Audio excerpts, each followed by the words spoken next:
اهلا وسهلا بيكم يا حلوين. في فيديو النهارده عملت لكم فكره منظم خواتم بجد شكلها يا جماعه في منتهى الرقه.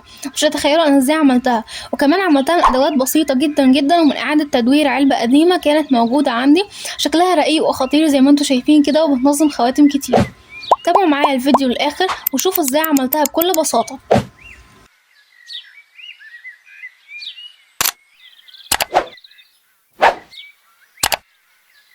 واهلا بيكم مره تانية. استخدمت هنا كده علبه اعواد القطن دي اللي بتكون موجوده عندنا. طبعا ممكن تستخدموا اي علبه زي دي كده، ومش شرط كمان تكون شفافه ومش شرط تكون على شكل قلب. بعدين هنا كده بدات ان انا اقص العلبه لان انا مش عايزاها تكون طويله قوي كده، فاقصها. وطبعا قصوها وطلعوا الارتفاع اللي انتوا حابينه زي ما انتوا شايفين هنا كده. طبعا في جزء اتكسر مني فلزقته بالشمع، وهو ده شكلها اهو.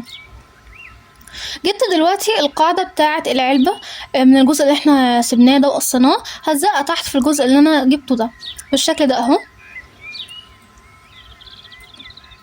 دلوقتي بقى هنا كده استخدمت ورق ذهبي، طبعا ممكن تستخدموا الفوم او اي لون انتوا حابينه. جبت هنا كده العلبة اللي انا قصيتها، وهبدأ كده ان انا ارسم بالقلم الرصاص شكل قلب، يعني هعلم قلب من عليها على الورقة. بعدين هقص القلب بالطريقة اللي انتوا شايفينها دي بالشكل ده. ودلوقتي القلب اللي انا قصيته ده هبدأ كده ان انا افرغه بحيث ان انا يطلع عندي اطار قلب بالشكل اللي انتوا شايفينه ده. هثبته هنا كده على العلبة بتاعتي من بره بالشمع. طبعا ممكن تستخدموا السيليكون، وحتى كمان ممكن تستخدموا اليو اللي هو بيكون ستيك غيره ده. ثبته بالشكل ده. دلوقتي هنا كده في هنا كده جزء ابيض جوه العلبة، فبدأت كده ان انا اداريه بفصوص لونها فضي، وطلع شكله كيوت قوي من جوه. بعدين هنا كده هبدأ بقى ان انا اغلف العلبة نفسها، فحطيت شمع عليها كده. وبعدين جبت برضو ورق ذهبي على قد العلبة من كل الجوانب، بدأت كده ان انا اثبته بالراحة زي ما انتوا شايفين بالطريقة دي. وبعدين هنا كده قصيت الزيادات اللي انا مش محتاجاها. جبت قطعة فوم، طبعا استخدموا اي لون طبعا انتوا حابينه باي مقاس انتوا حابينه، المهم انها تكون طويلة اطول من العلبة. عملتها على شكل رول، وعملت 3 كمان بنفس الطريقة بالظبط.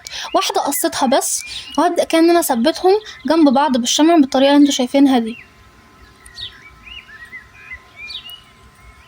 جبت العلبة بعد ما عملتها، بدأت ان انا اقص شكل القلب على قطعة الرولات الفوم اللي احنا عملناها مع بعض، وهو ده شكلها.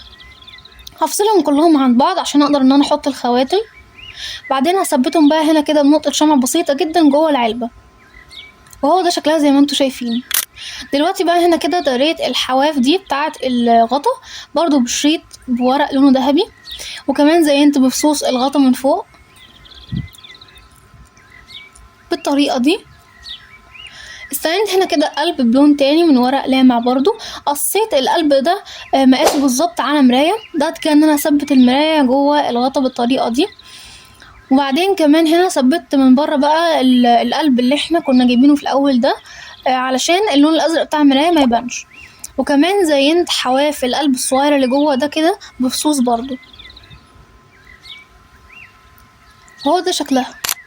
دلوقتي بقى عملت كده هنا فيونكة بسيطة وثبت لها خرزة لولي.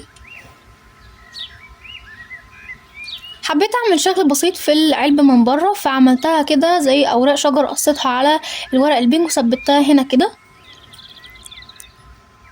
بالشكل ده اهو. واستعدوا عشان تشوفوا النتيجة، وهو ده شكلها زي ما انتوا شايفين بجد في منتهى الرقه. شفتوا بقى ما خدتش معانا وقت ازاي، اتعملت من خامات بسيطه جدا جدا، وتنظموا فيها خواتم. وممكن برضو مثلا تحطوا فيها دبابيس او الحلقان اللي بتتحط بنفس يعني تبقى شبه الخواتم دي، تقدروا بقى تنظموا فيها اي حاجه برضو.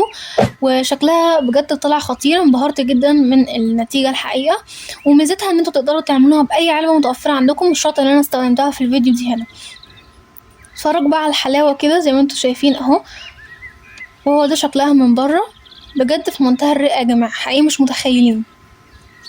وبكده نكون وصلنا لنهايه الفيديو. رب يكون عجبكم، متنسوش تكتبوا لي رايكم في التعليقات وتشتركوا في القناه وتعملوا لايك للفيديو. وبجد اتبسطت قوي مصور الفيديو ده. وبس كده، اشوفكم على خير في فيديو تاني المره الجايه، مع السلامه.